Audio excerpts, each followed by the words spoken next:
Podketeers. A song for me, a song for you. Let's have a song in a big brown shoe. and now we're going to talk about Disneyland. Talk about the Halloween party. Okay, here we go. Hello. It is that time again. Did you say boo? Boo. Yeah. Boo. Boo. Sorry. So, listen, as you may already have seen, the title card may have given away what we're talking about today, but we're bringing back Armchair Imagineering. Pew, pew, pew, pew, pew. And we are creating our own Halloween celebrations in the park. I attempted to create an experience for both Disneyland and for California Adventure. I could barely come up with an idea for one park. I struggled a lot. I think in the last episode I mentioned towards the end that I hadn't really made time because I've just been so busy with a bunch of projects, and that I was not kidding when I said that. So it's been a challenge trying to create this. It wasn't until about yesterday evening when I had this like burst of ideas, and it was shortly after. Anyway, the point is, I had this burst of ideas, and I started like jotting down. I have all these bullet points that I have in this document with me, and at one point, Melissa sends a message saying, "How's your armchair coming along?" And I showed her like a screenshot of the document that I had on my phone where I was supposed to be listing everything, and it was like 100% blank because I had like nothing in there. It just said, what I learned in boating school is... Yeah. If you know, SpongeBob reference there. Ultimately, I feel like I reached the point where like throughout the day today, I was listening to like spooky music. I was listening to like one of my playlists, and so as certain songs came on, like it began to sprout ideas, and so I would like quickly jot it down, and then I would keep working, and then another song would come on, and I would get kind of like an inkling of an idea. And so I have a lot of bullet points that I'm gonna try to like tie together when I go through my idea. I was not successful at all creating one for both parks. This is strictly a Disneyland thing for me. I don't know if either one of you did both parks. Am I the only one that just did one park? I didn't. So I had an idea, and then in the middle of coming up with that idea, I came up with a whole new idea that I liked better. So I have like a fully fleshed out idea and then another half of an idea that has some good stuff in it that like it's all over the place. Because I do have some, like, again, I have a lot of bullet points because my original idea was to tie both parks together, which has never been done before. Right. And imagine how expensive that ticket will be. I mean, listen, $10. they already charge enough for everything else, right? Listen, in my original idea, not only did the ticket include the experience for both parks, it actually gave you something to interact as part of the experience. So, interesting. That's not happening anymore. But I'm sorry, Mel, you were saying what's your idea for both? I think I need clarification because I'm kind of getting anxious about this. When you say celebrations, is it like things in the park, or was it because I went full on to like a Halloween party kind of thing? Yeah, Halloween party. Oh yeah, Halloween party. Okay. Whatever But was going to replace like yeah. Oogie Boogie Bash or whatever was going to replace like Mickey's Not So Scary Halloween, stuff like that. Heyzen was saying we should do them at both parks at the same time simultaneously. Yeah, I wanted the Esplanade to just be like a giant party. It was a rave, and like it would just connect the two parks. And again, I couldn't really because I felt like my brain has been broken and I haven't really been able to get these ideas out. I hit like hardcore creative block with this. I feel like I put so much pressure on myself to try to come up with this that I just kept like blocking myself from being able to do the exercise, right? And it wasn't until I finally just relaxed and like I said, I was listening to music yesterday, and that's kind of where it began to like trickle out. But man, for the most part, I feel like I have an idea of what I would want to do for a lot of these, and this one, for a while, I struggled. I was starting to get frustrated with myself. It's a hard actually. concept, I think, just like because it's so like there's a lot of weird constraints about like it being a party and it being temporary and da da da da da. I have a bunch of stuff that would like have to just be there all the time in my thing, but I have some stuff that I believe is going to really lean hard into the roller coaster tycoon method of things. Oh, that's cool. But again, we're Armchair Imagineering, so I was also having some trouble. It's so funny because as I was coming up with some of the ideas, I was thinking about places like Bayou Country and stuff, and like with some of the things that I wanted to do there, I heard Andrew in the back of my head saying, "But the walkways aren't wide enough for that." I'll still say roller it. I'll coaster say tycoon, roller coaster tycoon method. So I had to also check myself and check like brain Andrew and be like, "Stop! Let me do this." They wouldn't pay for that. What's that? That's the best part about this. It's like, who cares? As long as you're not like, all right, what I'm going to do is pick up the haunted mansion and put it where the castle is. Like, that's exactly what I'm doing. I'm kidding. I'm not doing that. But yeah, so I think we'll be okay. Okay, so I think this is one of those situations where I don't think we can go like, I don't think it would make sense to go like land by land or like person by person. I think each one of us has to just tell our entire idea, because at least with mine, I don't know how you built yours, but mine has kind of a cohesive story, obviously. I do not have a cohesive story. I tried to. Mine is a theme. Well, I have a cohesive. I have a story. So yeah, I mean, we can go one at a time.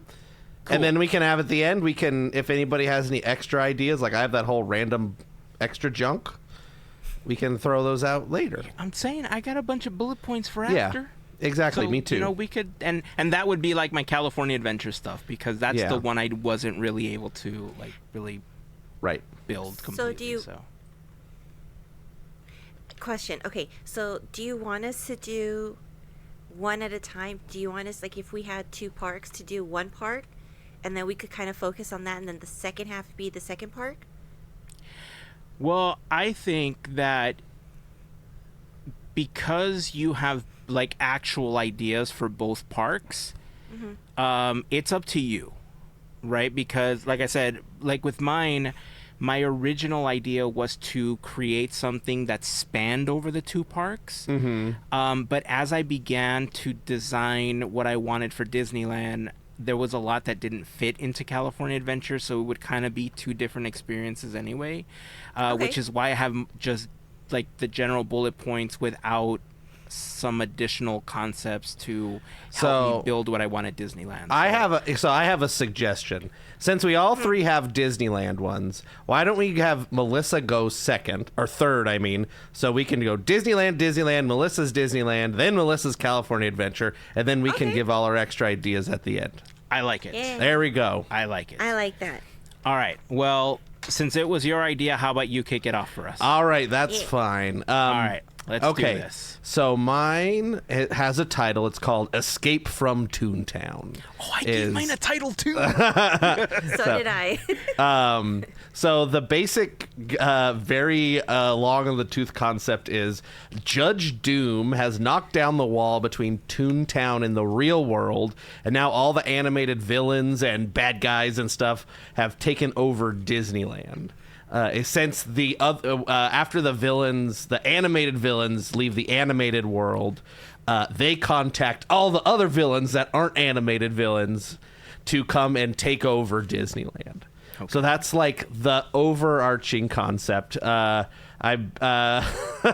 been very inspired by the Judge Doom that they have over at California Adventure. So, and I love Roger Rabbit. So, Judge Doom is our featured performer and our featured villain. Judge Frollo. Got it.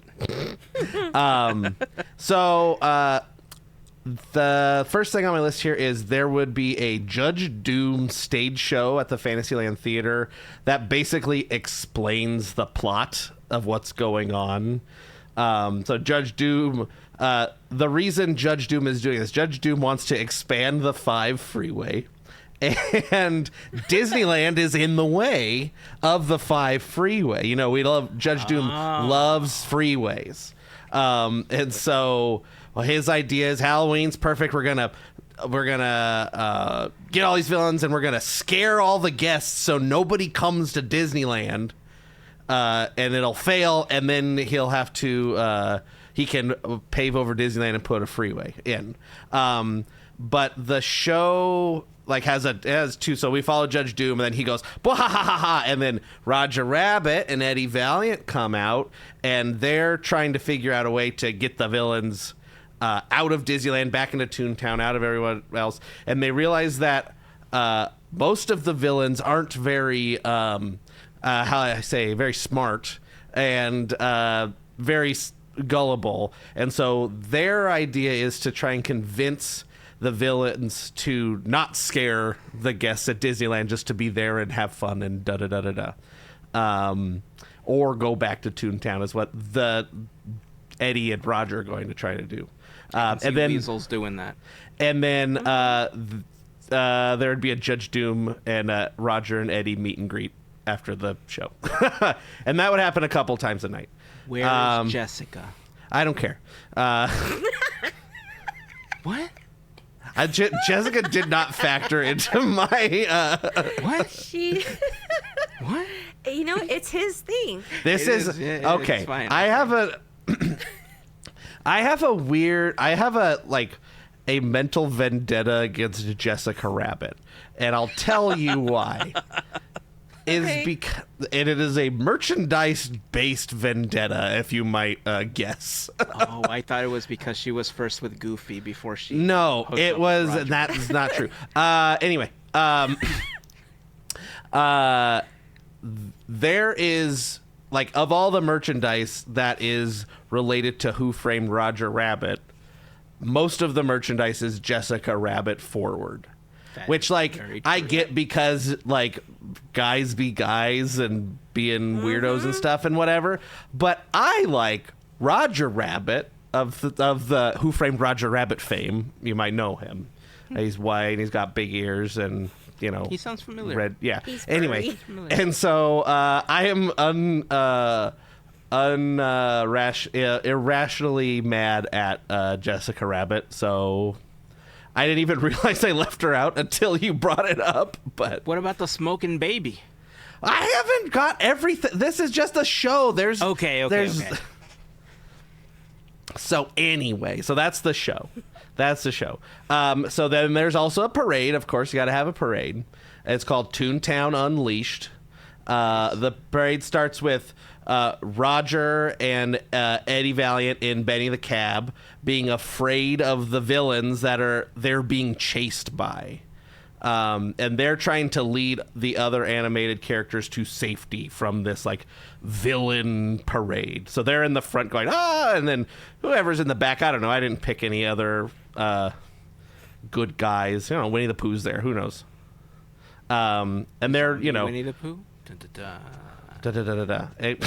Yes, no. And it's Roger Rabbit, and they're in Benny the Cab driving. They're like, come on, run away from the villains. It's okay. And then the rest of the parade is villains, basically. And so the first villain, let's see. So my floats we have Cruella de Vil with her car, and then Jasper and Horace. And then, I forgot I put this in. And they have dog catcher dancers. Because every float has dancers with it. So I put what kind of dancers there. So they have dog catcher dancers. The second float is Yzma and Kronk in the secret lab. They're creating a potion to make villains even more scary to the guests. They have Cusco's Royal Guard dancers. Third float it's just labeled ghost/spooky. So this would have mansion characters, lonesome ghost, and then skeleton dance skeletons are the dancers at the in around this float. Fourth float, Oogie Boogie's lair. Lock, Shock, and Barrel are there. Oogie Boogie is tasking the trio with scaring guests. I just didn't write a period there. Halloween Town inhabitants as dancers. Fifth float is the who cares, put all the rest of the villains on it float. Because you gotta have that's what people. Yeah, you gotta have it. It's just like 30-foot float with. It's just got whoever else that we don't care about. Whatever. Right? It's basically the float that's the finale The float. one with Gaston and the one. Yeah, the Madam Bim and whatever, and the Evil Queen. They're all there. That's Whatever. funny. Ursula's rolling around, getting stuck in the train tracks. It's fine. And then the final float. Which in my head, I picture it like Santa in the parade, like in the Christmas parade, but it's Judge Doom and it's the Dipmobile, and like he's up at the top in the back, like with the big chair or whatever. And then we have the weasel, all the weasels are there leading the Dipmobile. And then it can have like a gun and like squirt gun and squirt people. That's cool. You're So basically that's- squirting them cool. with the dip. With the dip, yeah. So that's the parade, and I wanted Judge Doom to be Santa, so that is that. I can actually imagine that float too. Yeah, with like a wave of dip holding up the car, and then Right. him at the top. Like It's I gonna could be totally envision that float. I had originally started with like, okay, what if this is just a car-based parade where it's like any villains that have cars. So I had Cruella's car, and then I had the paddy wagon that the weasels drive, and the Dipmobile, and then I couldn't come up with any other good ones. So it The changed. mayor's vehicle? Yeah, but he's kind of like not really a villain. He's just kind of like a that's- spooky guy. That is true. He's kind of like he's just kind of Well, a just use foil. a bunch of other ones like Herbie the Love Bug, but make it spooky. Zombie the Love Bug. He's just like Zombie the Love Bug. there we go. But if anybody had I couldn't think of any. I was like, Gaston doesn't have a car. Gaston's motorcycle. Like Spooky horse carriage. I was like, because I was like, okay, it could be like Yzma and Crunk are in like the roller coaster car or whatever. But I was like, that's not a vehicle. Anyway. So anyway, that was the parade. Then I have, this just says villains overlays on rides. So I put Jumba on Star Tours. It's still just Star Tours, but then also Jumba's there for some reason. Runaway Railway now has Weasels from Roger Rabbit. And King Candy on Autopia. Nice. I guess the King Candy can go. It could actually be a lot along with my next thing, which is live actors on attractions. So if we have a live King Candy, then we also have. I would also like to add actors on Mansion, Pirates, Jungle Cruise, Indiana Jones, and Rise of Resistance. Yes. So Mansion, I'd like the lady sitting on the tombstone out in the queue, chatting at people.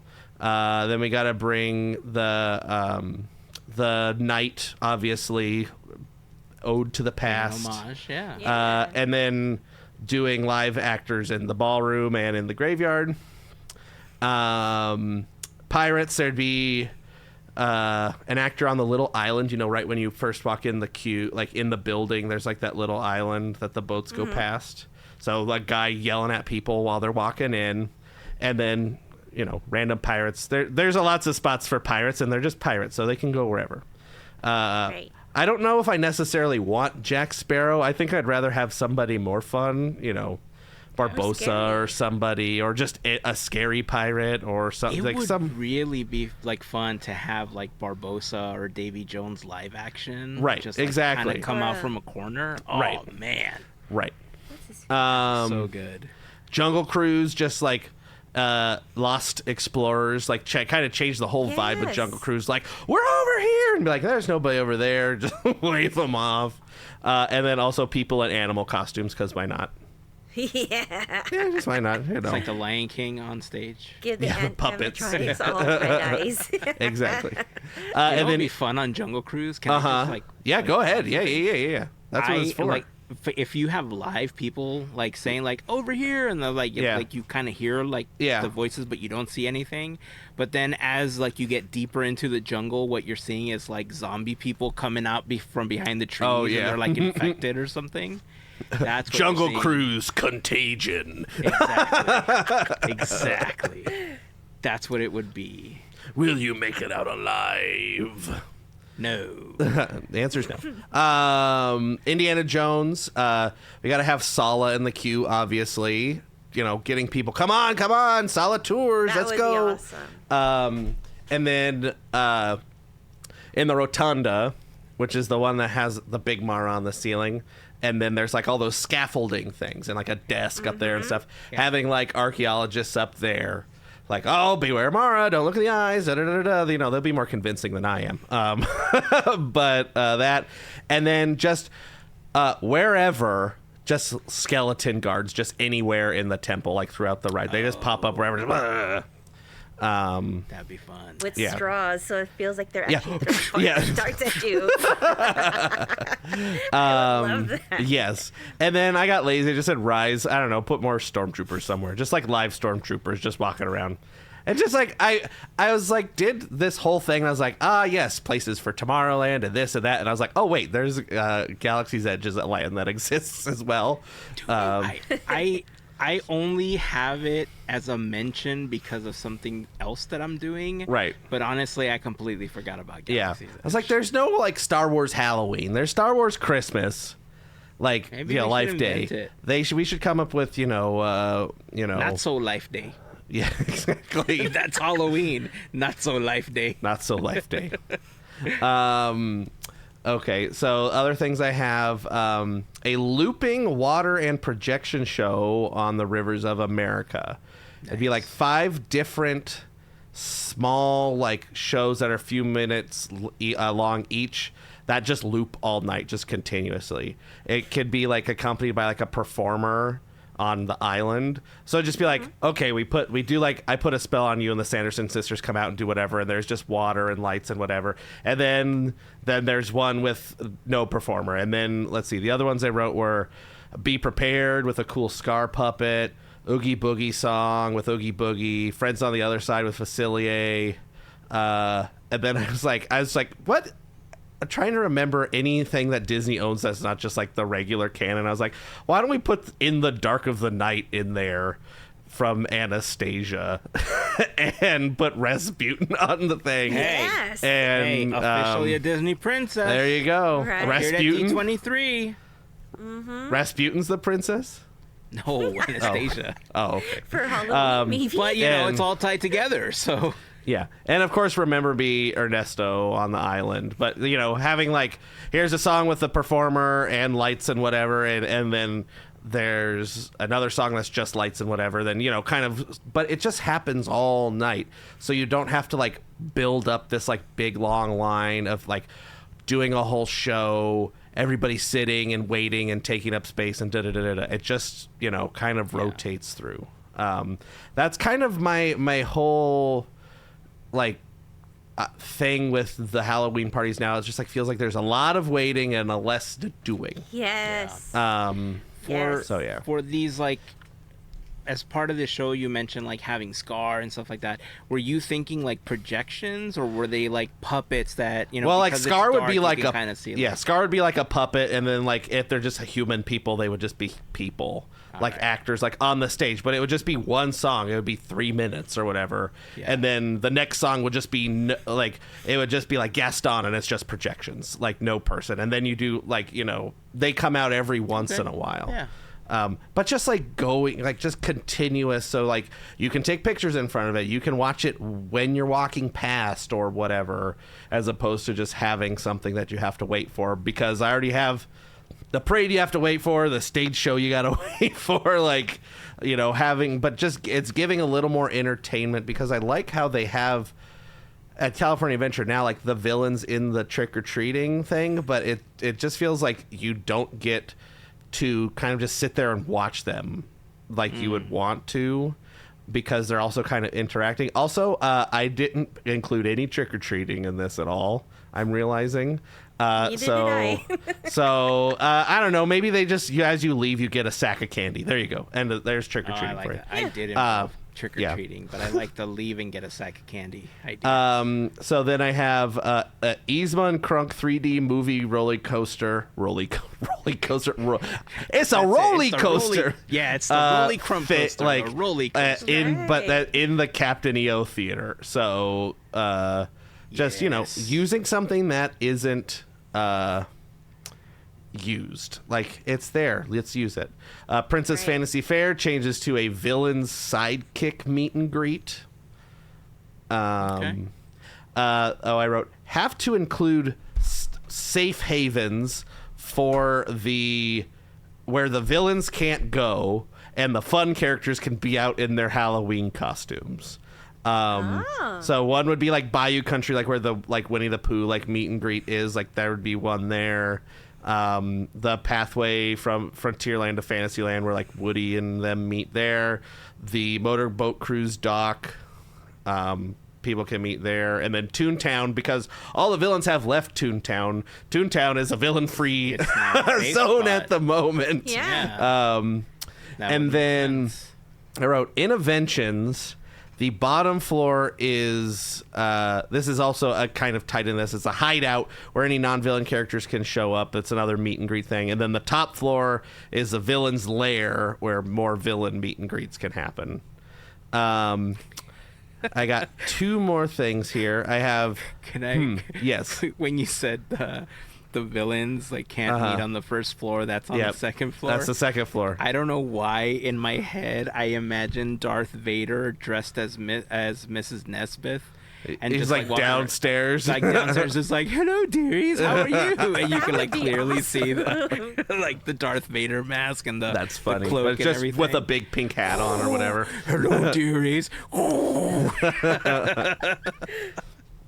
That's funny. Let's do that. We should do like Darth Vader in a costume would be hilarious. Yeah. Anyway, I have the Disneyland Railroad Spooky Train Ride. Oh, I love it already. So it would be sort of similar to like the Villains Grove thing that's at California Adventure, where it's just like cool lights and fog and whatever and projections like anywhere that you can fit them. But then you could like throw in a couple of actors here, like, you know, the like at that part that's like right before New Orleans Square where there's like a weird little... Like the big masks and all that. The big mask and stuff. Yeah, there's like a couple of there's a couple of spots along where there's just like a big open spot where you could put an actor doing something. I didn't have a great idea for what it would be, but this would also include overlays for the Grand Canyon diorama and the primeval world. Like, I don't know what that is. I don't know if like all the dinosaurs just have like are dressed like Elvis and stuff, or like the dinosaurs have Halloween costumes and like the goat has a Halloween costumes. I don't know what it is. Cavemen dancing around. And yeah. But I feel like the train is like the Disneyland Railroad is like a perfect attraction to be able to overlay something at night where it's like nothing really happens during the day. Like it would just be like lights and fog and stuff, and you could go through and it would be cool. I think that would be cool. And the fog itself could serve as a screen for the projections and stuff like that too. So exactly, you see the cool beams and lasers and stuff. I'm kind of upset that I didn't incorporate the railroad at all in mine. It was I guess I kind of did, but just the station, not the like the train itself. It was like my last idea. I put it in before my fireworks show just because the fireworks is at the end. But it was like the last thing I was like, where else could I do stuff? And it just happened to pop in my head. I thought it was... The Emporium. Yeah. So, yeah, I'm very happy with that idea. And finally, we have the fireworks show. Again, Judge Doom. Judge Doom's biggest push to scare the guests. What is this? Oh, I there's a word here that doesn't. I wrote band, but I don't know. Oh, and it's supposed to be and. And the way he's decided to do it is with rock and metal covers of villain songs, plus a new Judge Doom inspired main theme song. I wrote think Trans-Siberian Orchestra, but with Disney villains / Halloween songs. So some songs I picked were Hellfire, Pink Elephants on Parade, Trusted Me, Heffalumps of Woozles, Headless Horseman, Night on Bald Mountain, I Put a Spell on You, just music from Indiana Jones, because that would be good. A slow, spooky version of It's a Small World. And the song Shiver Me Timbers from Muppets Treasure Island are some of the songs. And then I wrote Fireworks Happen, because I don't know how you describe a fireworks show, but fireworks happen. Boom, boom. Yeah. Lights, And so there's flash, like a boom, big, boom. there's like that one that goes an arc, Yeah. and then there's like the one that goes like red and then blue, Boom. and then Just there's like the fireworks? one that like, Boom, boom, boom. yeah, exactly. So yes, a very Judge Doom forward Halloween party, but I don't know, that's a me thing. So I like it. I like that's I am kind of most proud of my train idea. It has nothing to do with Judge Doom, but No, yeah.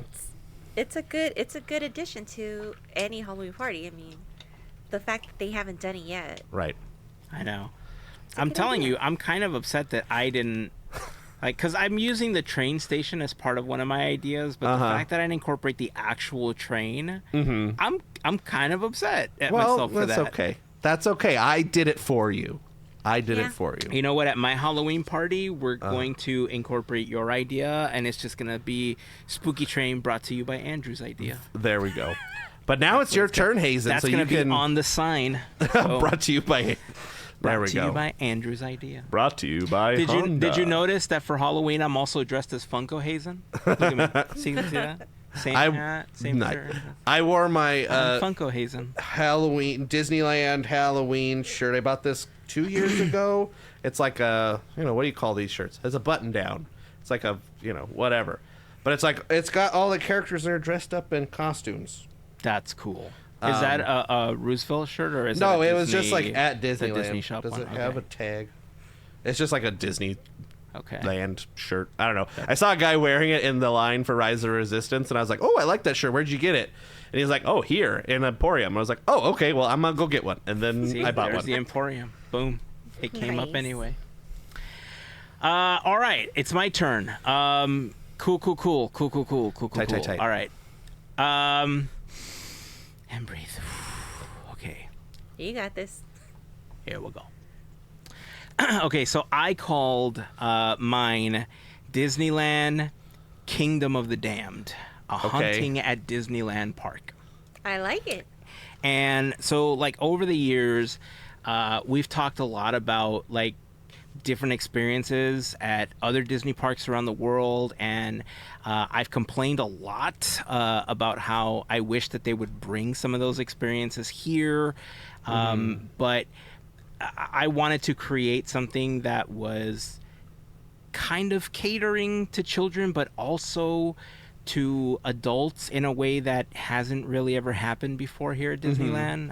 Like, I wanted the adults that love going to the Not Scary Farms and the Halloween Horror Nights and stuff like that to have a Disneyland experience that wasn't like necessarily like rated R like some of those experiences are, but more like PG-13, you know? So I'm hoping that this idea kind of kicks it up a notch and people like it, and Disney hears it and they're like, you know what? We're doing this next year. I mean, they Yeah. can take all of them. All the Yeah, others. take it. Hey, That's my goal. Please. Yeah. Again, I have a lot of bullet points here, so I'm going to try Sure. to piece this all together, okay? All right. So the whole premise of what I'm designing is that Disneyland, very similar to you, being overtaken, but instead of cartoons, Disneyland is being overtaken by ghosts and Disney villains and restless spirits. But leading the charge are the Heartless from Kingdom Hearts. The overall event, or like the overall Halloween party, I want it to be spread out kind of over 2 phases in the evening and at night. So from like 4:30 to 9 p.m., the experience would be called the Kingdom of Spirits, and it would incorporate like the candy trails and some photo ops. You know, on Main Street, we'd have like some general Halloween music playing that's kind of anchored by the song from the Donald Duck cartoon, the trick or treat, trick or treat, trick or treat for Halloween. That's kind of like the overall like song that keeps playing. And then you have like the standard lights, you know, the orange hues and the yellows and stuff like that look like the gas lanterns, very similar to what Main Street looks like now in the evenings. So, you know, very pumpkin spice and, you know, very a very universal experience for everyone. Right. But it's very autumn, you know, classic Halloween. Classic Halloween, exactly. Yeah. And we would have like areas where there's like some interactive storytelling, like the characters from Coco at Rancho del Zocalo, you know, telling their stories and using lighting effects and stuff like that to light marigolds and some projections to have like the bridge appear and characters crossing the bridge as part of the storytelling. So it's just a kind of a new experience in that area, since they already kind of have some of the sugar skulls and stuff like that there. Right. Or they've had them in that area. And around 8 p.m., just like you, Andrew, I would also have a parade very similar to Boo to You or Frightfully Fun. I didn't think through all of the floats the way that you did. I did have some general ideas, like, you know, having the like Shock, Lock, and Barrel on one of them and stuff like that. I wanted to make sure Jack Skellington and stuff like that was on it, because, you know, it's all the standard like characters that you would see for Halloween. But throughout like Main Street and stuff like that, there would be like these spooky elements, right? And they would all kind of tie into this like overall theme. For instance, like when you walk by Walt's apartment, you would hear Walt's voice, because, you know, Disney likes AI now. That you would hear Walt's voice, you like saying this quote from Kingdom Hearts, which is, "The heart may be weak and sometimes it might even give in, but I've learned that deep down there's a light that never goes out, because the light is at his window." Right? Wait, could you do that as Walt Disney? I could do it as Obama. Pretending I'm Walt Disney. That's what I was going for. It's like, I'll give it to you right here. Ready? Here we go. The heart may be weak, and sometimes it may even give in.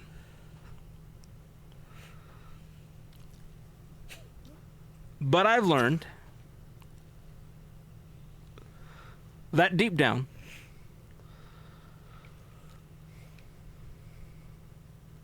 there's a light that never goes out. All right, now do it as The Rock. You see, The Rock says that the heart may be weak and sometimes it may even give in. But I've learned that deep down, there's a light that never goes out. If you smell what The Rock is cooking. Oh, All right, I won't make you do it. Okay, Adam Sandler. No, I'm just kidding. Okay. The heart is weak. All right, so that's going on Main Street. And, you know, like, again, like I said, it's kind of split. So we have like that like child friendly portion from like 4:30 to like 9 o'clock, and around 9 o'clock to about like 1 o'clock in the morning, the park begins to transition into what I'm calling the Kingdom of the Damned. That's where the actual title of the whole thing comes in. So to help this transition, Maleficent will appear at the train station at the very top of the stairs, looking towards the castle. And, you know, the lights begin to flicker, and she's like doing an incantation, and, you know, there's simulated lightning, and you hear sounds of like thunder and stuff in the background. And then she releases Diablo like from the train station, and Diablo's like just flying down Main Street, right? So this is like, a real towards bird. the castle. I mean, it's a bird on a wire, right? But like, it's a bird on a wire. It's not a real bird. It's not a bird on a wire. Yeah, but a drone bird. It's a drone bird. Yes, there we go. Drone birds. So Diablo's like flying down towards the castle, right? And as he's flying down the castle, like the lights are like slowly turning off as they follow him down Main Street, right? And so Diablo gets to the castle, and you see like this like burst of magic, and all of a sudden the lights begin to trickle backwards towards the train station. But now it's not like the orange and yellow hues. Like now we have the standard lights because emergencies and stuff like that. You gotta get people to walk through. But now you see greens and purples and stuff like that. And you begin to see, because it's much darker, you begin to see these projections on the Main Street buildings. And like every time that you see the buildings, they just look worn down and broken and tore up, very similar to like what the Wasteland looks like in Epic Mickey, if you've ever played that game. So it's just basically tore up Main Street, right? Right. And so it like kind of flickers between the two, like the projections come and go to kind of simulate like we're trying to break through this barrier to like the evil side of like into the Wasteland, right? And so now you're starting to hear like more spooky sounds, like more oohs and boos and stuff. But the key to this is that like roaming around like the roofs of the buildings and like around like on Main Street, you're seeing members of like the Heartless, basically these people dressed all in black, just kind of like creeping around, going up to people, like pretending they're gonna do stuff to you, very similar to monsters when you go to like Halloween Horror Nights and stuff. The only difference is they just look like big shadows. They're all dressed in black, so it's like kind of scary and weird, but even little kids can just be like, what's this weird? Because they're not gonna like jump out and just go like bleh! Exactly. Like they're not gonna be like this scary around. zombie or anything. They're just like kind of jumping around and creeping around and stuff like that, right? And you gotta hit them with a big key to make them go away. That's what I would give away for free. That's what I wanted to give away as part of the ticket. Okay, but then I'm I sorry, took it away at the end. No, at the end I took it away because I wanted it to be like this whole adventure thing that you went on, and it was similar to like the 70th anniversary thing, but instead of the keys, like you were like trying to get rid of the Heartless. And then I thought, damn, like people would actually like hit these like cast members. So in the end I opted not to do that because I don't want cast members to get hit over the head by some kid that doesn't. Well, here we'll just workshop this a little bit. You take the key. It's kind of like the what do you call it? The glow at the show, or like laser tag. So like the key has like a IR thing, and then they press a button instead of hitting them. They go boo, and then like if you hit it right, it like goes like blue on their like body, like it's like like a smoke squib. It's just like.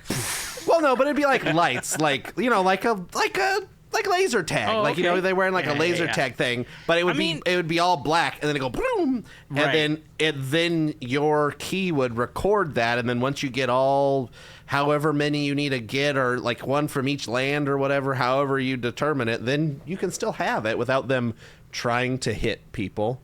Unless they want to get very close, so they make sure they get the target. Oh my god, it's like Buzz Lightyear Astro Blasters. Like hit the middle, aim for the middle. Yeah. Triangle is the good one. Here's how to get 99,999 points. Yep. So all right, cool. So I like that idea.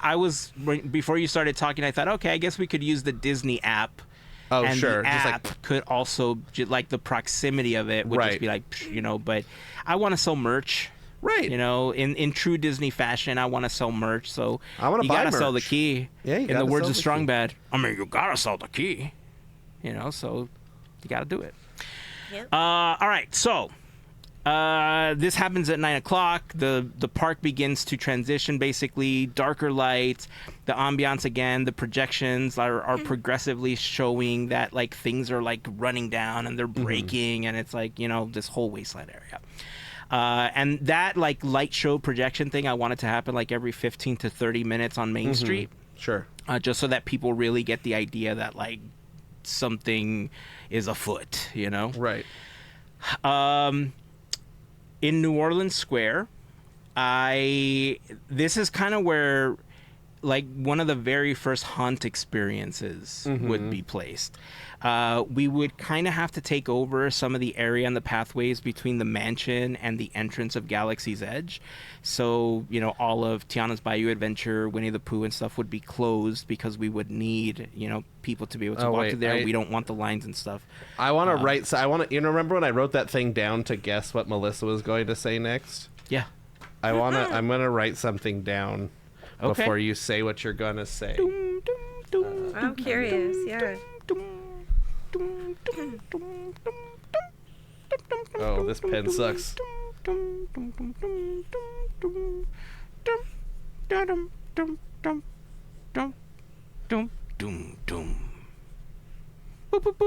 Okay. All right. It's kind of there. All right. I've written it on this pad, so you can. Very good. Okay. All right. So here we go. Let's see how close you get. Okay. Okay. So both attractions are going to be closed, but they're going to be, you know, very spooky lit. This entire area would be Disneyland's very first haunted maze. Mm-hmm.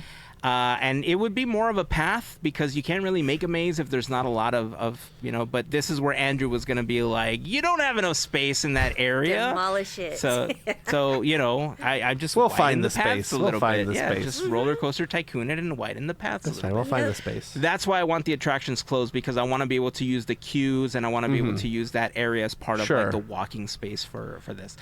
The entrance would actually be on the Galaxy's Edge side, so you would kind of have to go around through Galaxy's Edge so you to like get in. Hungry Bear path that Exactly. toll. Like you would like that would be the starting point because what I want this entire walk experience to be is the what did I call it? I lost my bullet point. Oh no, where am I? It's basically like I was calling it something like the Bride's Revenge. Okay. And it was kind of a walkthrough where you would see all of the passings of the husbands of Constance Hatchaway. Gotcha. And you would have these scenes where the stretching portraits would come to life in various areas as you're walking around. You would come up to the I do's and then it quickly turns into the I dids. And then you see a PG-13 version of the demise of that particular husband. Right. And then you finally make it through the whole thing. You go through like the back little stairway where the little pet cemetery is into the haunted mansion. You go through the queue as part of it. There's like some other ghosts and stuff like that. You get some candy along the way. You use that back portion of the outside queue and you end up in New Orleans Square with what I'm calling the Graveyard Gala, and the Hatbox Ghost is hosting this Graveyard Gala, and you have like a skeleton band playing jazz music in the background, and you know they do the skeleton dance and they come out and they do the dance and stuff like that, and so that's New Orleans Square. But again, the key to a lot of what I want to do is, or where the cohesion comes in, is around New Orleans Square and around these scenes that are familiar to you. You also see the Heartless peeking around the characters and peeking around the scenes and walking around New Orleans Square. And there's projections on the mansion where, like, you know how the portrait shows like the mansion like fine and then they show it like all beat down and stuff like that. There's projections on the mansion itself that like throughout the evening make it look worse and worse and worse as the evening is going on. So nice. So what did you guess for New Orleans Square? I'm not gonna tell you because I thought it was going to align with an idea I have for later stuff. So I will save it. Oh, okay. Because cool. I thought it might be a similar idea to what I had. All right, cool. All right, so from New Orleans Square, we're going to jump over to, let's say, Fantasyland. So Fantasyland, I had a little bit of trouble with because there was a huge part of me that wanted to flip the script on the attractions, the general Fantasyland attractions, similar to what Wicked did with the story of the Wizard of Oz, where you're telling the stories of the villains on the attractions instead of the princesses or Peter Pan or anything like that. So I wanted to, because of the quick turnover it would rely less on the black lights and like what's there, and use more projections to tell the stories of the villains so that we could have something. I didn't really think too much of the stories. That was just kind of the general idea that I wanted for the attractions. Right. The only one that I really would love to still see that I thought a little bit more of is the Mad Tea Party would become the Madman's Tea Party, and you would see more of that sinister Mad Hatter that we've seen Don at like Draper Hong Kong is Disney. there. Yes, Don Draper is definitely there. So you got a lot of the eerie lighting. Anybody else again, from more that greens show? and like purples. Instead of like the colorful lighting that they have as part of the tea party. You'd have a lot of fog.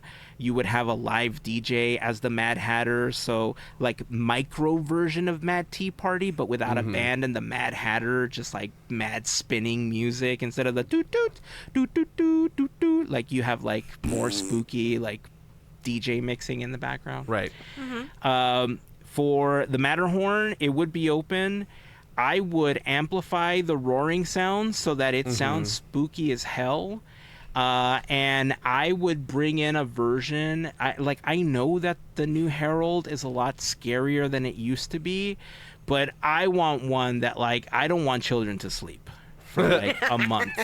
Like I want one that's like salivating and like it's like 100% like adult territory on that one. Like it's all dark, and just as you're like coming around the bend, they use the strobe lights to like show you this like drooling like monster. So that's what I would do with the Matterhorn. Nice. So that's kind of Fantasyland. Like in the evening, as part of like the day portion, like the 4:30 to 9, we would have like the villainous costume carnival, and that would be in the Fantasyland Theater. You would have like face painting, some storytelling, and like music and like dancing for the kids, all hosted by the Sanderson sisters. So they would be the ones like hosting and being the DJs of that area.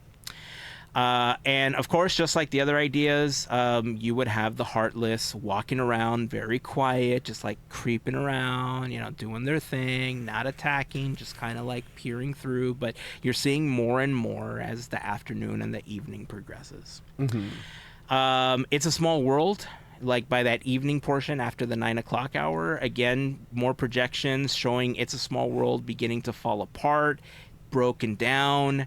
The music, I want it to be like creepy, slow music box version of It's a Small World. Very similar to what we heard like when they did the Age of Ultron trailer, and we heard like exactly, but I want like the It's a Small World theme to just be like super small, like bum bum bum bum bum. I'm picking myself. And you got to have like some I didn't like think about that. record noises and like the old timey like 1920s like muffled like so that would be like It's a Small World, right?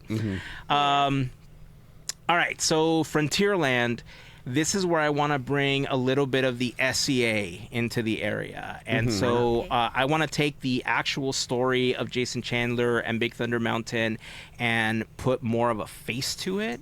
And so I would have a bunch of people dressed as ghost miners picking away at Big Thunder around the outside, some projections of ghosts that just disappear as you're like walking by. So like you hear the miners, you hear the axe, the picks like hitting the mountain, like the pings and stuff, and you hear in the background like I found gold, but you don't see anybody, but you hear the echoes and you hear like all the stuff of the ghosts that are haunting Big Thunder Mountain. You see the Heartless obviously walking around Frontierland. They're just kind of hovering around Big Thunder Mountain, just kind of hanging out near the train tracks and stuff like that. But you also see some ghost miners walking around Frontierland, walking up to you. And now these are the first actual actors cast members or whatever you want to call them, the ghosts that interact with people. The Heartless wouldn't say anything because they're basically shadows. Right. But these ghost miners would be like can I have some of your gold? And just keep walking, like not let's like stare you down and just like keep walking. Some weather we're having, huh? Yeah, it's a little chilly, isn't it? So that would be like the first actual like ghost interaction that you would see. So it wouldn't be too heavy, but it would be just like a step up where if it happened and you got a little startled, again, you're not seeing like, full-blown zombie makeup or anything like that, or like a chainsaw guy like, running after you in Frontierland. I say, come back, get my gold. We're saving that for Tomorrowland, right? Chainsaw guy. No, that's for California Adventure. California Chainsaw guy. So that would be Frontierland. Okay. Tomorrowland. I would call Frontierland the Lost Expedition. Okay. I also gave Fantasyland a name. It was the Nightmare Fair. And then Tomorrowland was the Tomorrow That Never Came. Okay. And so Tomorrowland would be like my homage to Jules Verne and Ray Bradbury. And it would be like this retro sci-fi with like a crashed alien site, basically, with a bunch of like broken robots and stuff like that. This would also be kind of a maze like the one that I want to have in New Orleans Square. So basically the entire pathway of Tomorrowland from where the Astro Orbiter is all the way around to the back to the stage and then coming all the way back on the opposite side where the Matterhorn is. That's all part of this maze or this pathway that you would take, right? And along the way you would see like a lot of these broken robots. Think like Tomorrowland meets like 20,000 Leagues Under the Sea / steampunk / you know what I mean? Like it's got a lot of that like. These mazes are going to take a half an hour to get through. Hey, that's what you pay the ticket for, right? Right, I guess so. That's what you're paying for. That's part of the event. That's why it's also till buddy. 1 p.m. That's why it's until 1 o'clock in the morning and not 10 p.m. That's like their current days. My note says make it long. One of my extra notes is just make it longer. It should go to at least 1 a.m. That's what I'm saying. It's got to be till 1 a.m. That way you get to experience more. They're not gypping you for that $300 ticket. Right.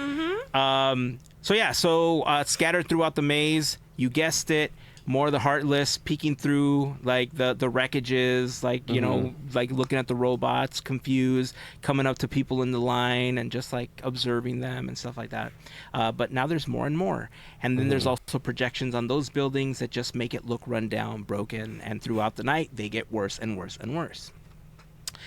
So now we get to my nighttime spectacular. Okay. My fireworks show, which I am calling the Symphony of Shadows. Okay. Ooh. And Spooky.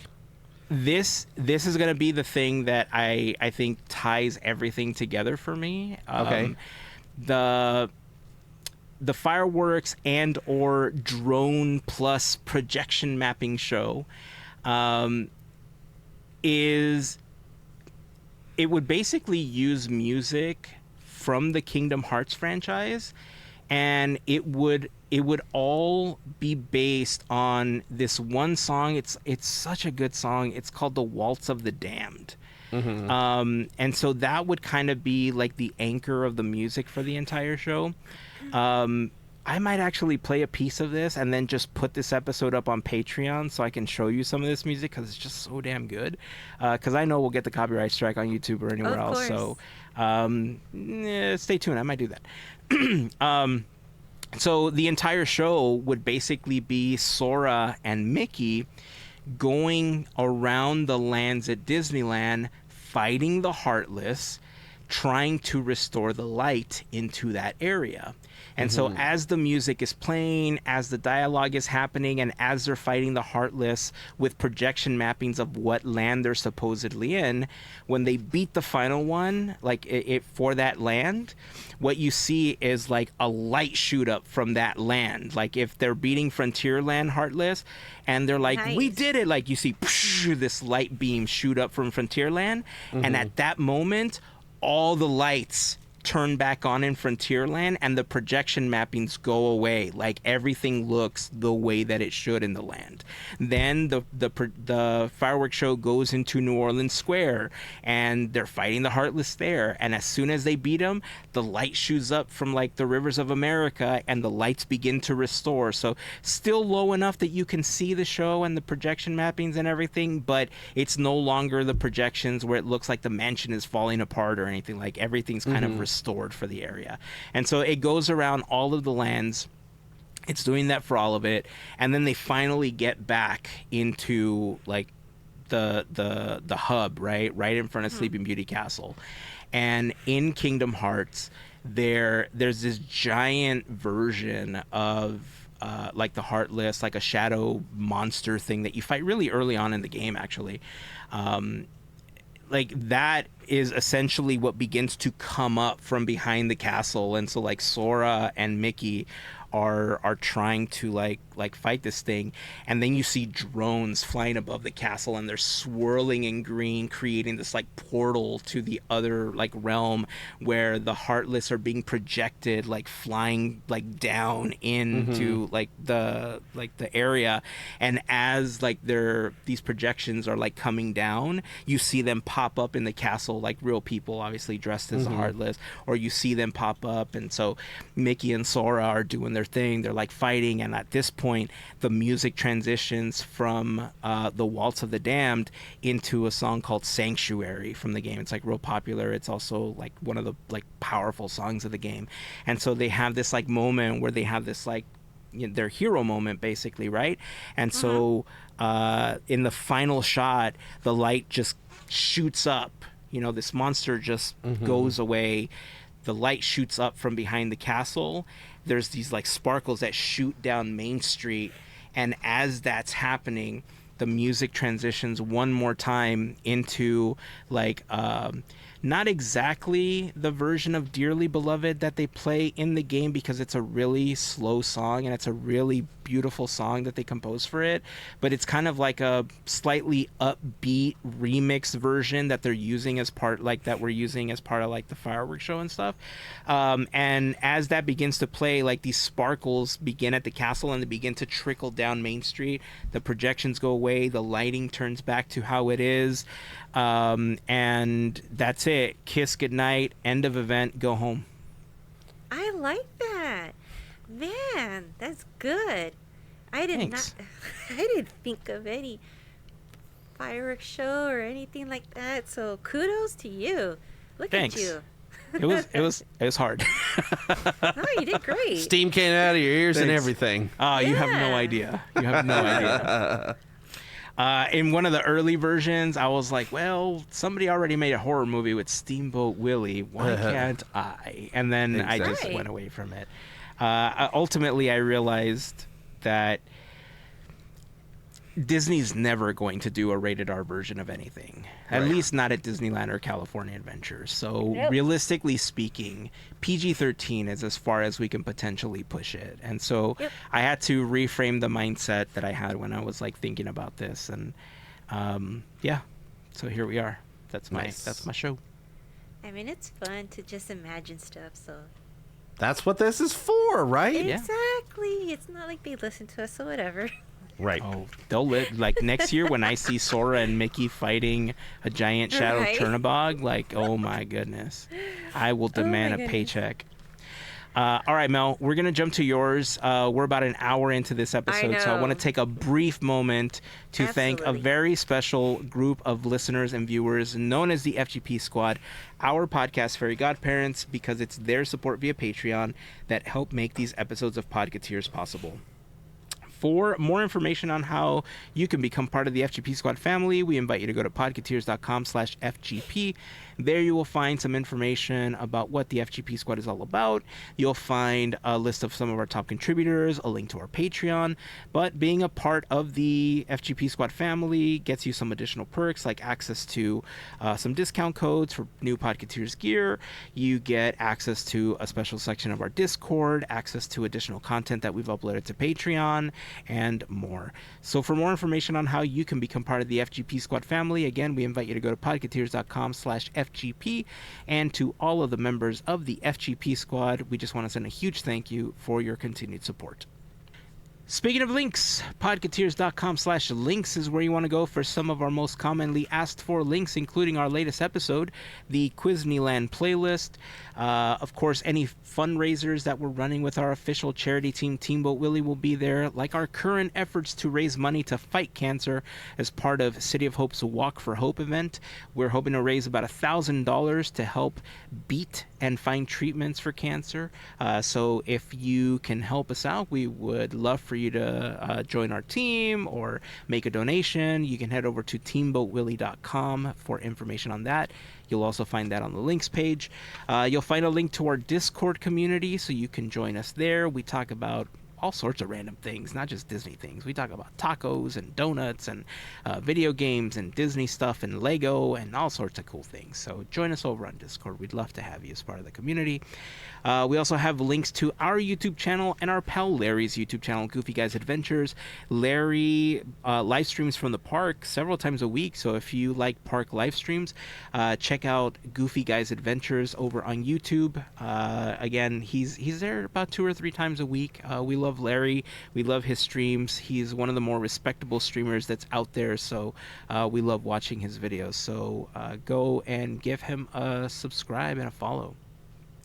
And of course, you'll find our playlist for Armchair Imagineering just like this episode. So if you like what you're hearing here, go check out the playlist, because we got a handful of other Armchair Imagineering episodes for you to check out as well.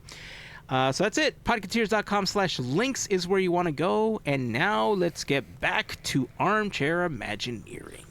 Yeah. Ooh. All right, Mel. So,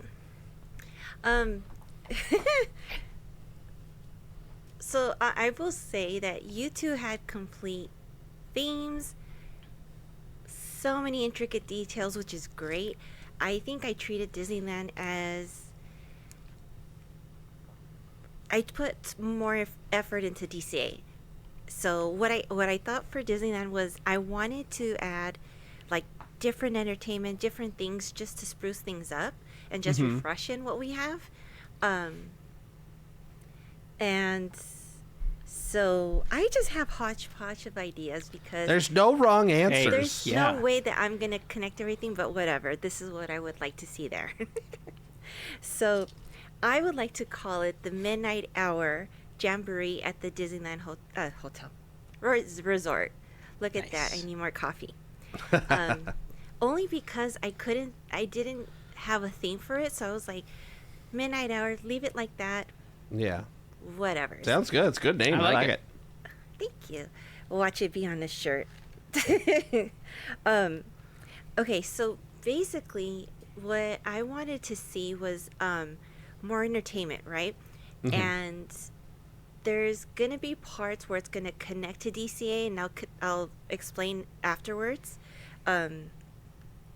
And one of the things I wanted to do was I wanted to give Tomorrowland a lot of love, because there's space, there's things that's not being utilized, but I wanted to make Tomorrowland get the same treatment as Cars Land. And you know how in Cars Land they have like the little things where it's like just simple decoration that just makes it festive. And I think Tomorrowland just could use that, because it's just the stepchild of the whole land. I love that. Hold my tongue. And all that stuff. So with Tomorrowland, I wanted to give Astro Blasters a overlay, but to make it as what is it? Toy Story. Dang it! Toy Story of Terror. Yes. So I wanted something like that. So it's a little bit different. It's something for the kids, because DCA is not going to be for the kids. We're just going to say that right now. All right. So more for the kids. And Ghost Galaxy is magically upgraded. Like, oh my God, thank you. Majorly, because it needs to happen. Oh, yes. I would love that. And the projection show that shows more. So we know of the ghost, but we want to see more of it. I mean, we call her Dolores, but that's only cast member name. I want to take Innoventions, and I want to make it into a 21 and over club. Yes. I want it to be Halloween Town. I want it to be somewhere where the adults could chill. Something like that. Because, you have Oga's Cantina, great. But there is no Halloween theme kind of bar situation. Mm-hmm. And so they sell alcohol now. Why not make it into a thing? There's restrooms there. They could use them. So, hey, it works out. Autopia. This one's going to be a little... I want to say... First off, I should have said... so my parties are going to be from 6 to 2.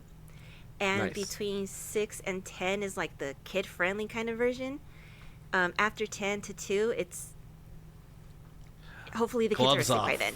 Damn. Yes. I thought I was pushing it with 1 o'clock, and you're bringing Nope. out 2 a.m. I'm Nope, like, all party right. should be at Last large call at day. Disneyland. Yeah. Right.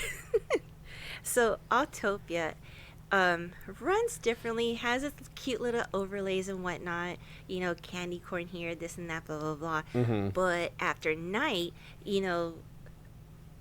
Autopia, what are you going to do in that attraction? You can't really get hurt per se if there's somebody like hidden in the bushes or whatever. You just need to hear rustling or something, or it could be a cast member or like a cast member dressed as a zombie coming out, asking for its way, or hitchhiking ghosts trying to like find their way home. Oh my Something. God, that'd be Zombie so good. Asimo. Just him Zombie sparking. Yo Soy Bird. Frankenstein Yo Soy Bird. Right. And Yo soy the devil. El Diablo. oh my gosh, we could Yo have soy Mr. evil Toad bird. somewhere around there too. That would be fun. So right behind it, you have the docks, right? Uh-huh. We're just we're pavering this whole thing. It's gonna be land because I want a kid-friendly maze to be there. Mm-hmm. And the coolest thing that I was thinking was, it's gonna be basic. It's gonna be kid-friendly. The kids get candy when they go before inside, like they're trick-or-treating.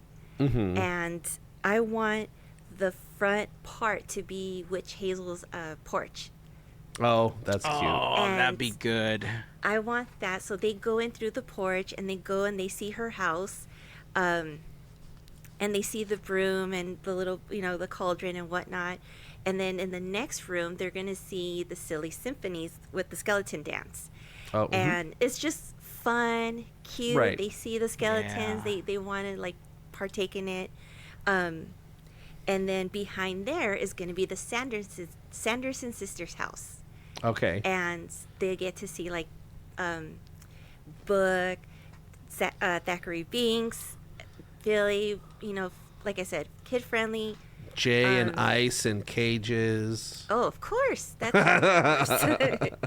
And this But this is at the end of the trail that you're paving over behind docks. Autopia, right? The motorboat Yes. cruise. The motorboat area. Okay. Yeah. Yeah. All right. Cool. And then when they get out, they get more candy because they survived. And Nice. it would be a good way to calm their nerves. So Nice. I think. I'm kicking myself because I forgot about Small World. Don't know why. There would have been a great opportunity.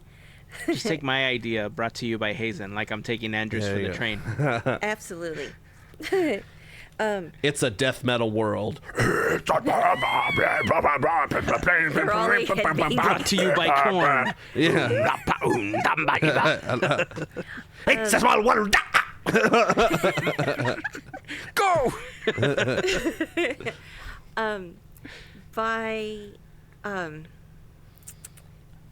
Why am I having a brain fart? I have pages here. What is wrong with me? You didn't have to memorize it. It's okay. Right, I know. I was all excited too. Oh my goodness. finish there? What's next? I can sing more Corn. It's a Small World if you want. No, I had something, but it'll come back to me. It's a world of laughter and Is that what they do? Do they do that? I Lightning don't Lane. know. That I don't stuff listen to doesn't Korn. exist. That's for sure. Okay, That does no, not I exist. agree. Okay, so I'm gonna come back to. I have notes that are like all over the place. So, anyways, parades. I didn't really think about a parade. I like what we have, but I think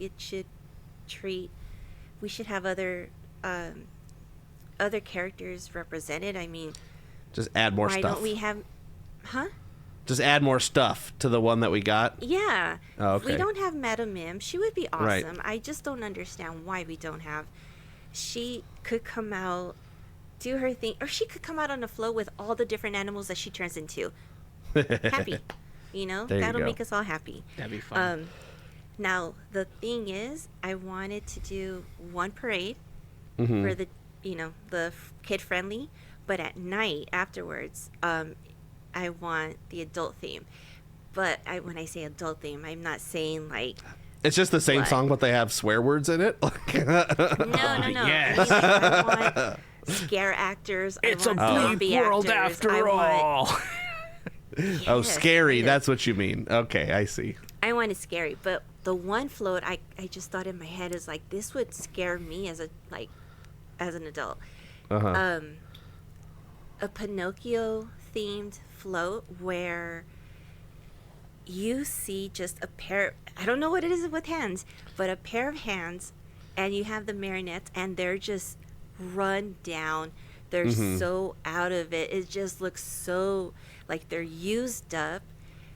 And then you see that, I forgot his name, not Stromboli, but Stromboli. the other dude that just looks creepy and stuff. The one that ran the Pleasure Island with the he has like a title. He's just like the coachman or something, right? It's something Yes. like that. So imagine he's like the main face, but then you just see his hands and it's just marionettes. Stuff like that.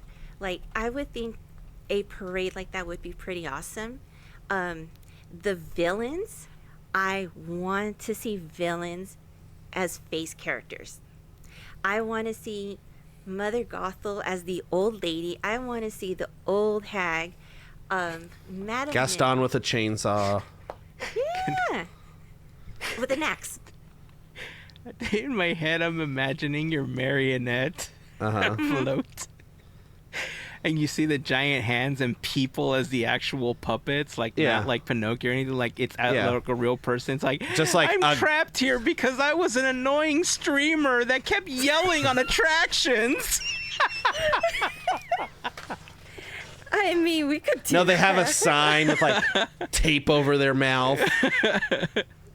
Oh, okay. I remember my other idea. Okay. Okay. So there's that. You have their two parades. Fireworks are cool. I love them. Fireworks I'll happen. just take your ideas. Yeah. There you go. New Orleans Square. Tom Sawyer's Island. I want that and Frontierland to be just ambience, sounds. You would hear horse hooves just walking around you. But I want Clip, Tom clop. Sawyer's Island. We're going to take that shed. It's gone. Whatever. Click, delete. I want the bridge to Sleepy Hollow there. I want someone on a horse coming out. Dang horse. Yes. I'm oh my god, 400%. Somebody fund this idea. I mean, it's not a show, but it would be awesome just to see that. And then let's say you're on the Mark Twain. You see that horse and that person just around on the island. Yes. How awesome would that be? Oh. Like, I want to see that happen. I love this. I love this idea. There will be a show at the Rivers of America, but I'm going to explain more when we go to DCA. My whole idea behind that is I don't like when you're at like a special place or a party and there's one thing happening here, there's another one happening there. I think it'd be fair if we had the same show happening on both parks so that everybody could experience it. Sure. It's like mostly I the hate same, FOMO. just however it Yeah. fits in the. Yes. I see. Yeah. Yes. Kind of like how they do simulcast. like how they do like the when they have the fireworks and they do the projections on Small World and they do projections on Tom Sawyer Island. Like that way, more people can see it. That makes sense. So in around Frontierland, like I just want,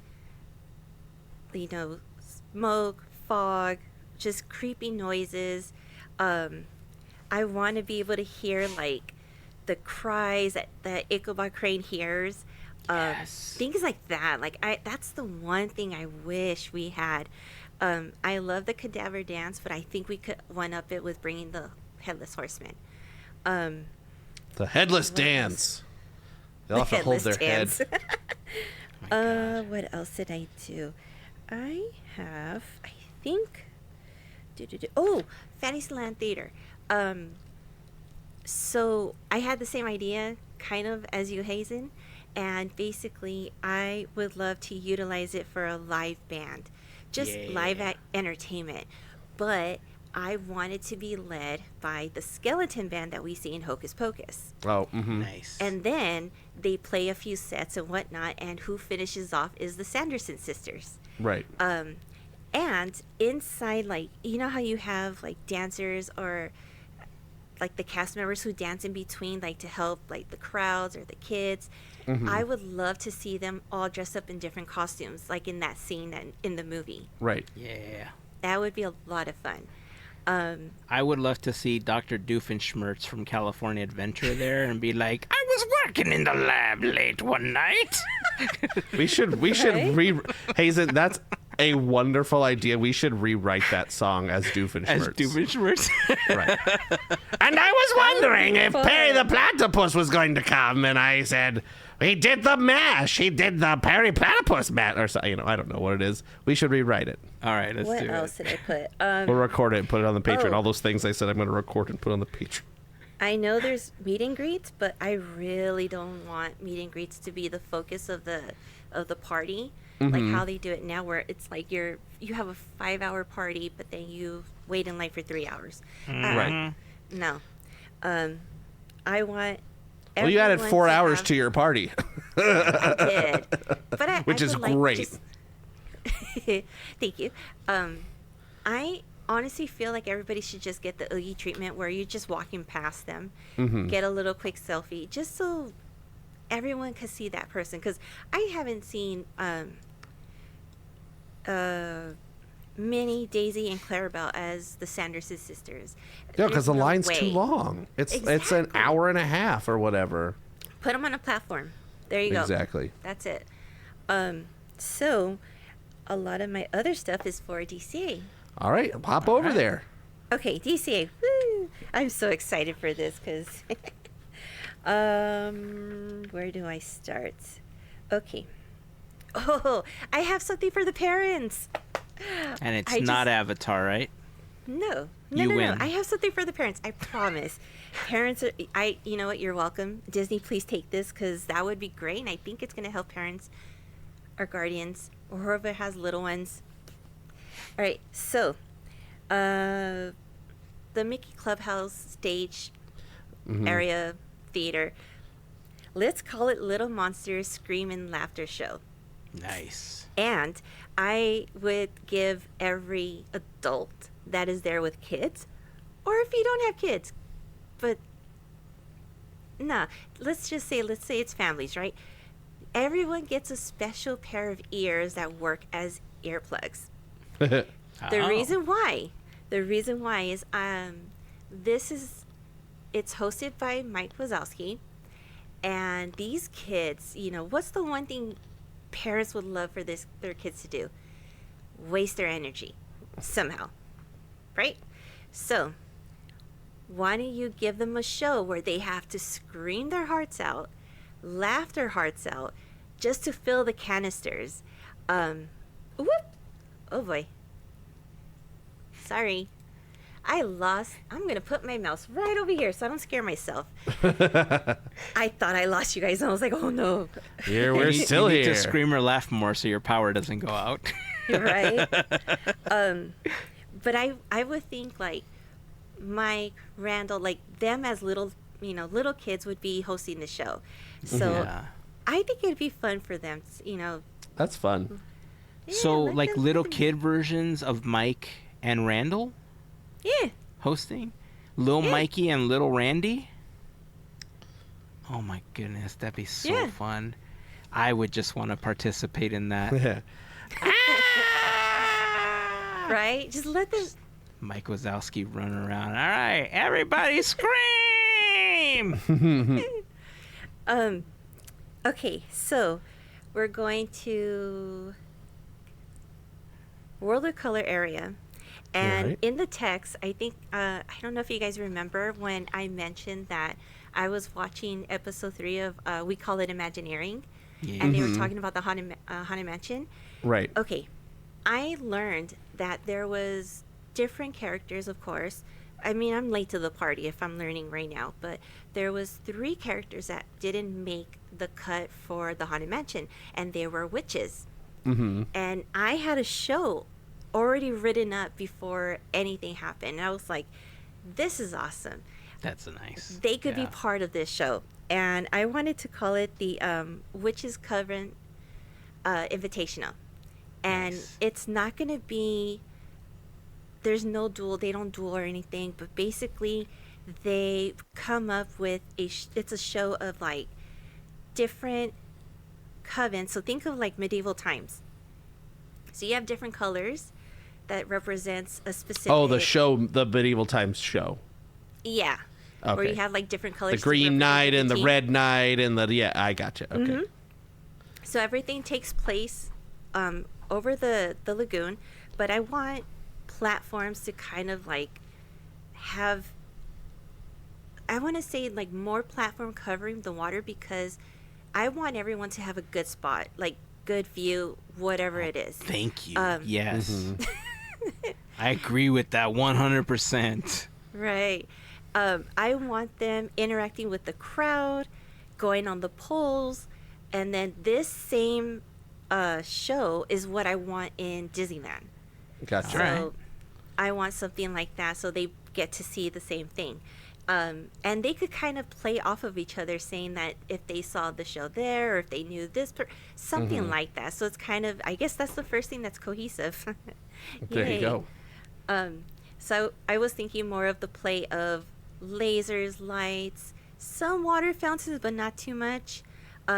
Pyro, because they could do that. We've seen that with like New Year's Eve and Yeah. Lunar New Year. We've seen that. Yep, So they can do it. I think it'd be pretty cool to see all of that, and it would be like a musical kind of thing.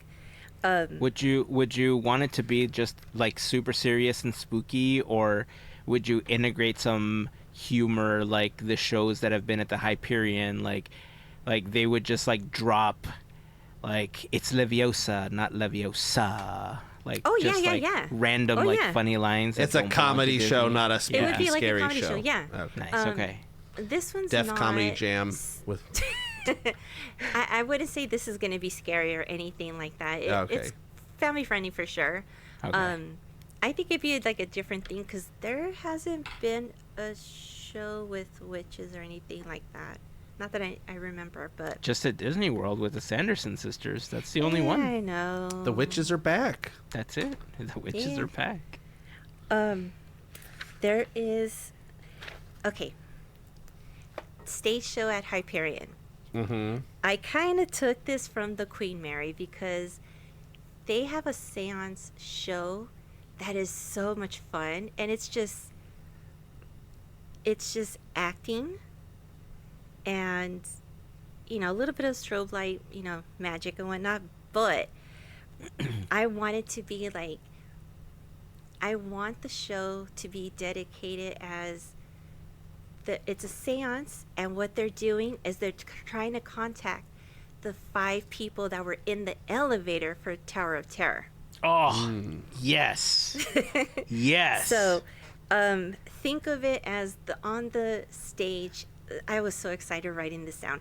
On the stage, you have the artifacts from the hotel, and you have a table, crystal ball, just like in the Haunted Mansion.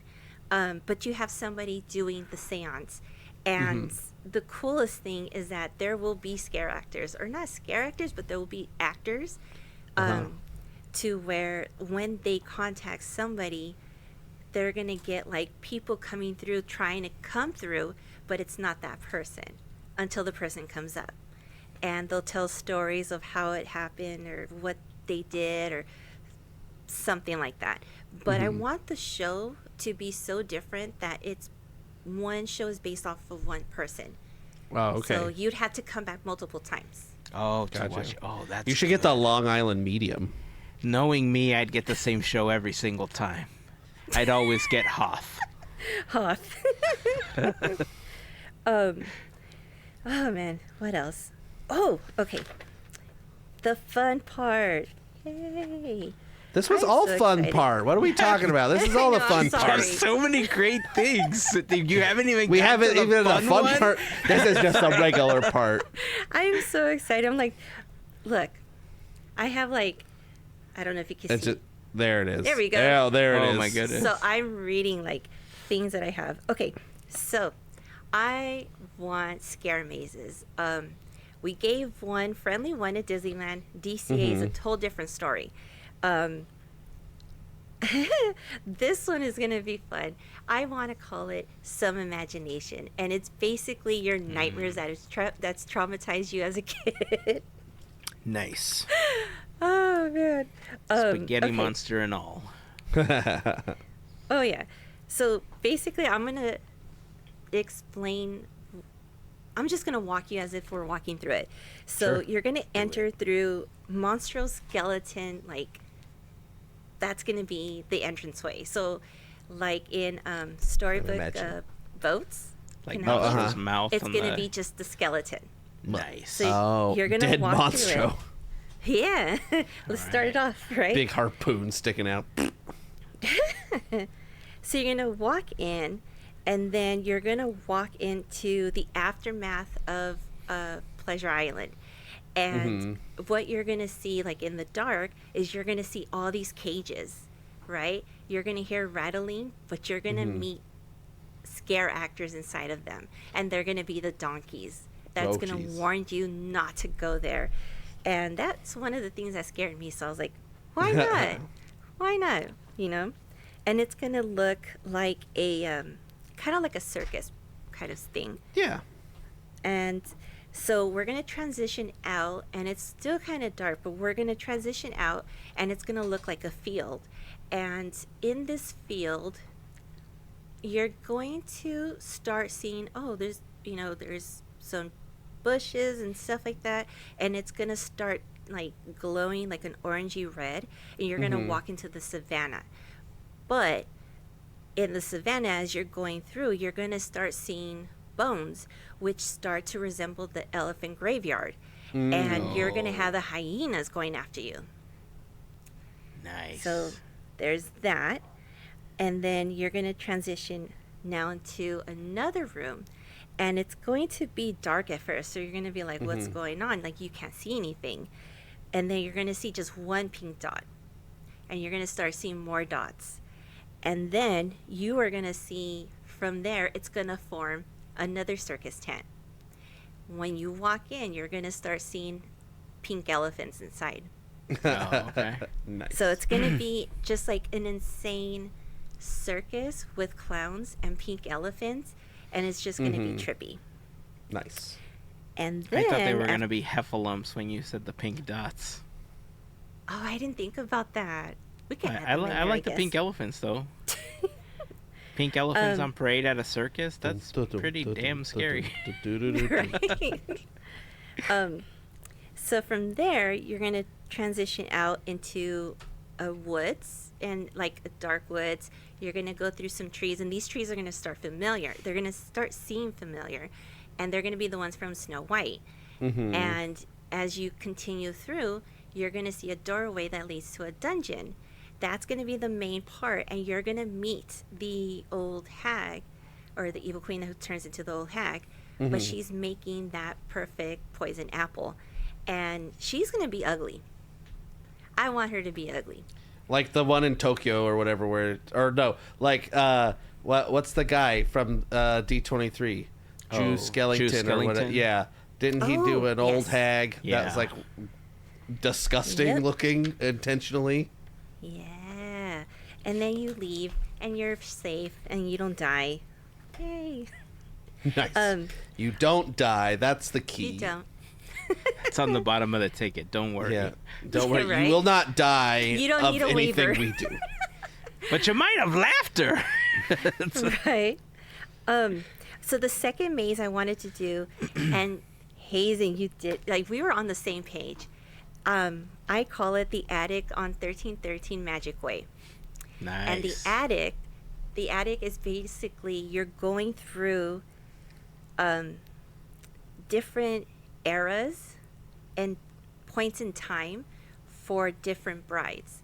And basically you're going to see exactly what you were saying is how the husband, how he's just his demise. And she's going to like try to offer her hand to you, but you're going to be running away. Like that's the whole point of it. So you go through all of that, and the final I do is going to be like a whole wedding, like ready, like she's ready to marry the next person, and she's so creepy that, you know, the whole point of it is for you to get away. So she's basically kind of like chasing the next guy or next person, and I put on the bottom, no husband survives. Nice. Joke's on them. It's the old hag from Snow White. Right. What else did I have? I had Villain's Grove. I love the Villain's Grove. I think it could use extra, like an upgrade, and I think it could you could have some more scare actors onto it. Kind of like, I don't know, liven it up. Like it's there, but it needs like a little bit more like next level kind of thing. Right. No meet and greets, no kind of thing. My parks would be $200 for both parks for 8 hours plus, and yeah, you should be able to like do whatever you want, eat whatever you want, buy whatever you want with the extra money, because you don't have to buy it on, you know, Lightning Day. Right. And I think that's it. Nice. That's awesome. Yeah. Thank you. You had so many good ideas. I like the maze. I'm telling you, like, especially considering that there's so much more room in those buildings and in those back areas for like a full-blown Haunted Mansion maze. But, you know, I'm blocking off pathways and closing down attractions, so it's all okay. good. I'm widening pathways so Andrew doesn't get angry, so it's all good. All right. I like it. All right. So now that we're going back to do our California adventure, should we just go backwards and I do my bullet points and Sure, then if jump you back want to you to to. finalize Works for me. yours? Go ahead. So it'll just be kind of like we went forward and now we're going Yep. backwards in reverse, That works.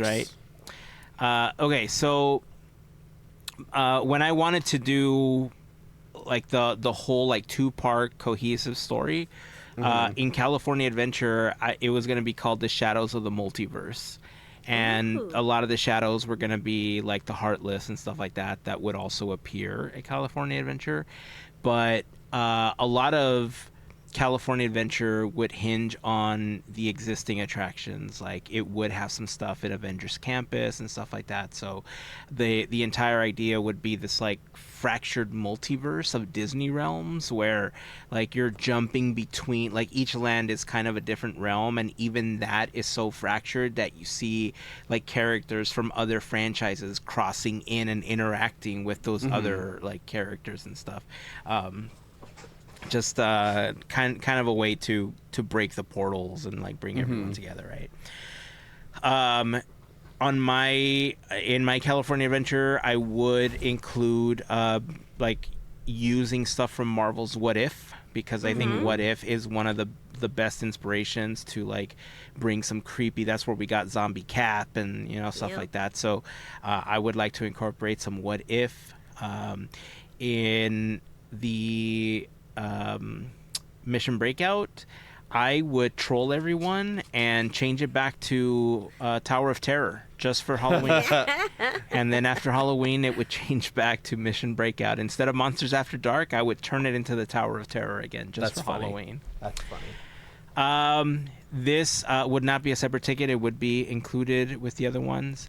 But the one thing that I would want is something that I really like that Epic Universe does is... Disney tries to blend all of the lands together, right? So that when you go from one to another, they just kind of seamlessly become the next one. But Epic Universe does this really clever thing where you are blatantly walking through a portal, right? Yeah. To get into each one of these areas. As soon as you walk into California Adventure, like right before you get to the Headless Horseman at the end of Buena Vista Street, like I just want to see an arc that's just like sparkling, like one of Doctor Strange's portals, and like you're walking through this like sparkling like half ring to get into the rest of DCA, because that's where all the fractures are happening, right?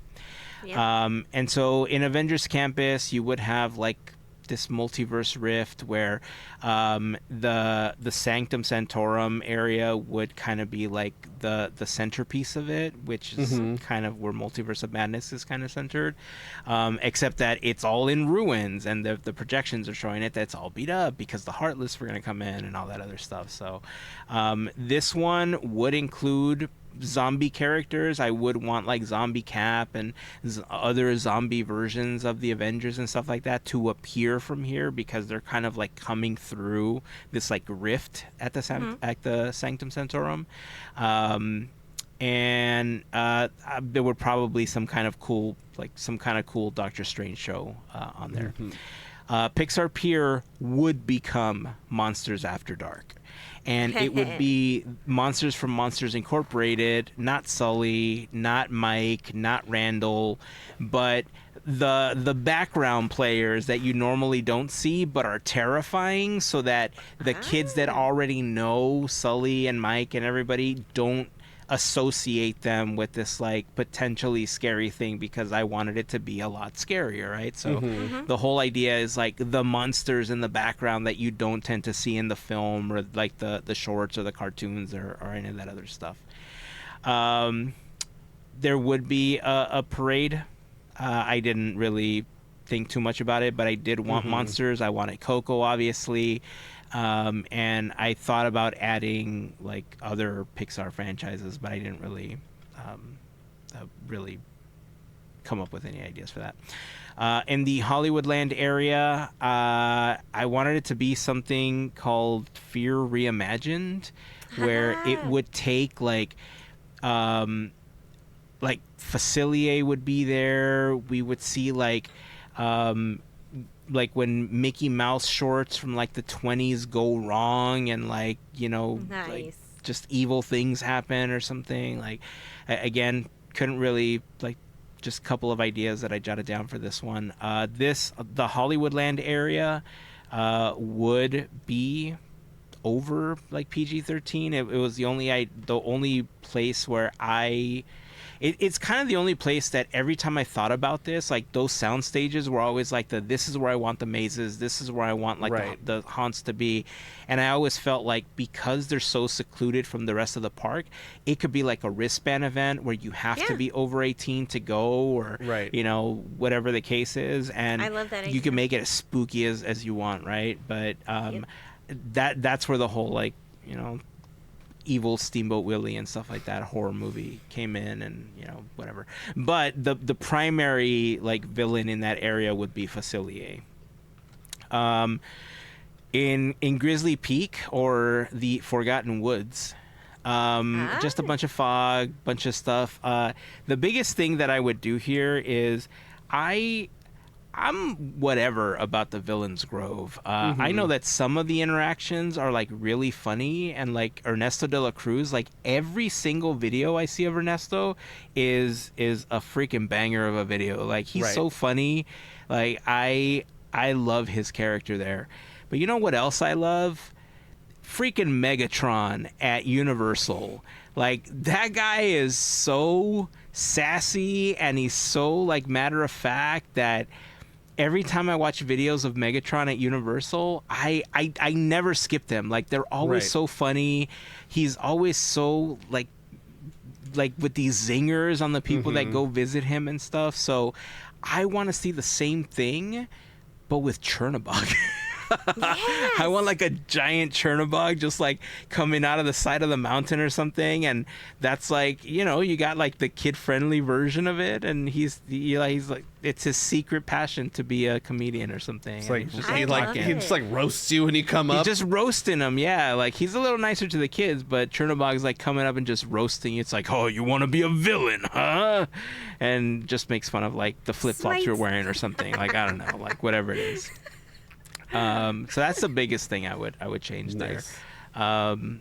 And then I would have like a supplemental show. I know we can't do like fireworks at California Adventure, but I would have a show that kind of syncs up with the stuff that's happening, so that if I was able to use both parks, that the lands would be represented as part of the fireworks show, so that every time that they did it, lights would happen and they would Right. clear out at California Adventure again. So, but the stuff at California Adventure wouldn't be as much Sora and Mickey. It would be like Stephen Strange and the Scarlet Witch and like Hades and Agatha, like all combining their powers to try to like close these rifts and, you know, like help them like close the multiversal rifts so that, you know, they could do what they're doing with the Heartless and stuff.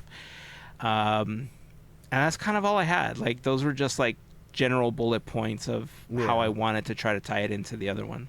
Nice. That's fun. I like them. I do. I like it.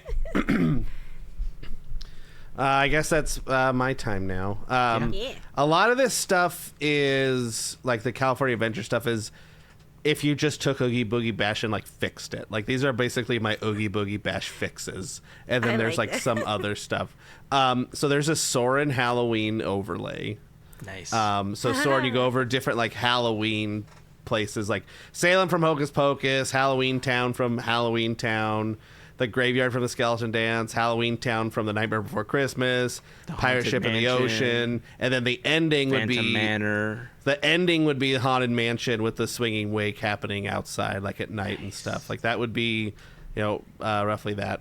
Dude, I'd pay for the event just for that. just for that. Would it smell like pumpkin spice? Oh no, Becky would be there all the time. I would change how the like trick or treat lines work. And so how I want the trick or treat lines to work is instead of like the villain like being there and you walk past him, there's like a 5 or 8 minute show. So everybody like queues up, you go in a big group, you just stand there and watch it, and you know, as you know, the show's happening, whatever it is, little Hades thing, little Judge Doom, little whoever, like you get it, everybody gets to watch it, everybody gets the same experience. At the end they hand you a bag of candy and you walk out.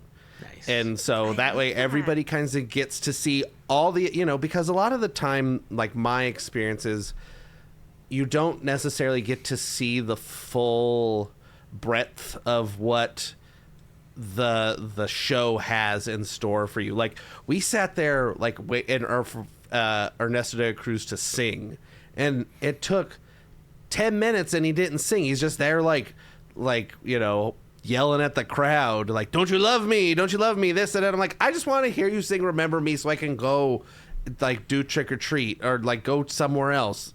Like I think it should be a big like you hit the big effects, you walk out. Like that way everybody gets the same kind of thing. And so it's kind of more an enclosed thing. You walk in, do the thing, get the candy, head out. And there still be the regular, no. There's like 2 in DCA which have no characters. You just kind of walk and get candy. Those can still stay. I have in the Hyperion Theater a Hocus Pocus stage show that's just literally like Hocus Pocus the musical. So it's like the movie, but it's like a half-hour Hocus Pocus musical. There's a Spider-Man Halloween overlay. So we got the Green Goblin. Oh. And the what's the other one? Hobgoblin. And it's instead of spider bots, we're fighting those guys. Mostly, I think just Green Goblin. He got his pumpkin bombs featuring the Muppets. And also the Muppets. I wrote lengthen the party as well on my notes. Do I have any more? I have a few Disneyland notes that didn't fit with my other theme. Oh, here. Expand the parade. I just wrote, I need more of that song. It's like my favorite song. It's Halloween, everybody. Yeah. So I said there should be classic character section with skeleton dance and lonesome ghosts, villain sidekick float, Dipmobile from Roger Rabbit with the weasels, stuff that ended up in my other parade. And I wrote continuous world of color, which is kind of what morphed into my other idea and my other one, just a world of color show that's just always going on. It just loops. It never stops. So you can walk past it and just catch whatever you want and be on your merry way. It's just going all the time. You probably wouldn't have as much fire and other stuff, but the lights and the water and everything, it's just going. It's just going all the time. I like that for year round, not just Halloween. Exactly. Just have it just be the thing. Going. Yeah. Right. And then my couple of Disneyland ideas that didn't fit in with my thing. I wrote a big witch hat on the Matterhorn. Oh my goodness! Yes, and just Harold in a Halloween costume. I didn't come up with what Halloween costume, but Harold in a Halloween costume. Spooky, It's a Small World. Just turn all the lights like purple and green, and add fog, and play the music really slow, just like we were talking about the creepy, slow Small World music. A Star Tours overlay where the characters are just in Halloween costumes. So that's, I don't know. Let's see. R2-D2 dressed as a pumpkin. Yeah, exactly. And then the one that I thought both of you were going to say and nobody's did was my walkthrough attraction kind of maze thing would be the Museum of the Weird. I considered that. Yeah. I considered. That's what I wrote on my paper.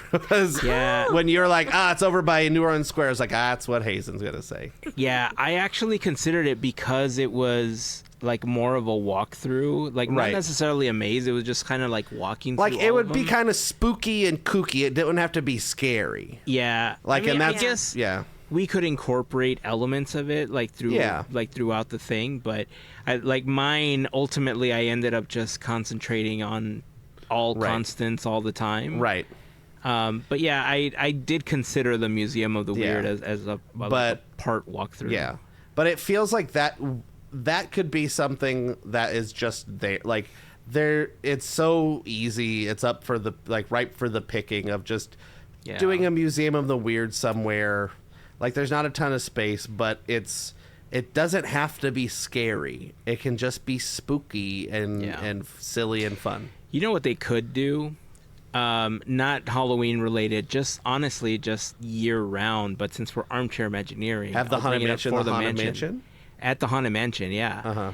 As you're leaving the mansion, as you're on the escalator, like to get out, they could use shadow boxes and forced perspective to make it look like you're looking deep into a museum and make miniature versions of all the stuff that Rolly created for the Museum of the Weird, and you're just kind of looking at, you know what I mean? Like, I got even better. Get rid of that stupid Madame Leota barn and put Museum of the Weird there. You know what? I'm for it. Let's do it. Let's do it. Madame Leota evicted. Let me text Bobby. Hold on a second. Let me see that fish tank. Or let me text Candle Joshy. Man. He might be the next guy in charge. Let me text Joshy. There you go. I think I'm gonna just re-scroll and make sure I didn't skip anything. No big witch hat on the Matterhorn. You know, I like a big hat on a thing. That's one of my favorite things. No, but I love it. Hey, The they Matterhorn did a needs a star big on it. shape. Yeah, They did the star for Christmas. You know, That, like, all those one years. time? Like, no, it was just. a couple of years. Yeah. Matterhorn should have a big Santa hat on it for Christmas. I like it. Yeah, but this isn't. This Why isn't not? that. Yeah. Yeah, I think that's all mine. Nice. All right. Well, that's it. That is Armchair Imagineering for our new Halloween celebrations, Halloween parties, whatever you want to call them. Join us in the comments or over on Discord. Let us know what ideas you like, what you don't like, what you would change, what you would add.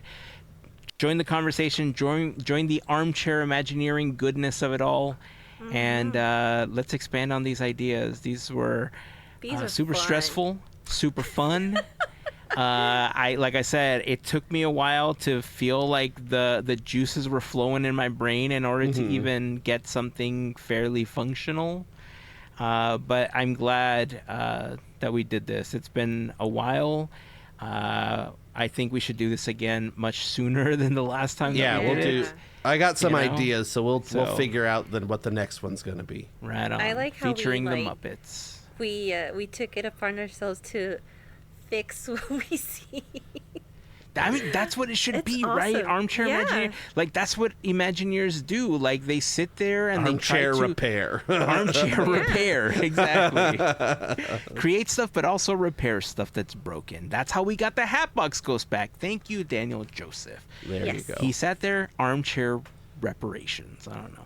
All right, that's it. We're going to wrap it up until next time. Oh, there's a Keep your- Quizneyland will Oh, come wait. out right after this. Yes. Are Yeah. we counting this as your shirt for the week since you talked This about is it my earlier? shirt. Yep, Halloween shirt. That was close enough. All right, perfect. Quizneyland will come out right after this one. It'll be a Halloween episode. There are questions on spooky Disney records, Dun, dun, The Nightmare Before Christmas, Halloween Time at Disneyland, and Hocus Pocus. Boo. Those are the questions. Be prepared, I guess. Now we can Listen end to it. the answers. There we go. Maybe you'll learn something. Hopefully. All right. Now that's it. Until next time, keep dreaming, keep moving forward, and always remember to pass on the magic. Have a fantastic week, everyone. Bye. See ya. Boo to you. Ooh, spooky. Halloween.